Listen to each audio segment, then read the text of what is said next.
let's see how to install the Apache web server on Windows Subsystem for Linux. I'm going to assume that you already have WSL or Windows Subsystem for Linux installed on your computer, and if that is the case, it's going to be really simple. So let's start by opening the terminal.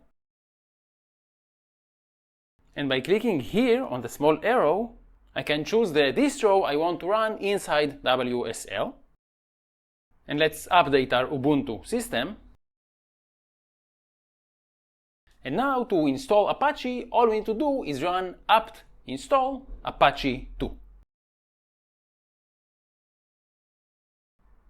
So let's confirm the installation. And Apache was installed and is now running inside our WSL distro. If we now open our web browser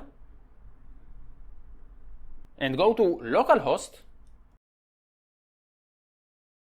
we can see the Apache 2 default page, which is served by the Apache instance inside our WSL distro.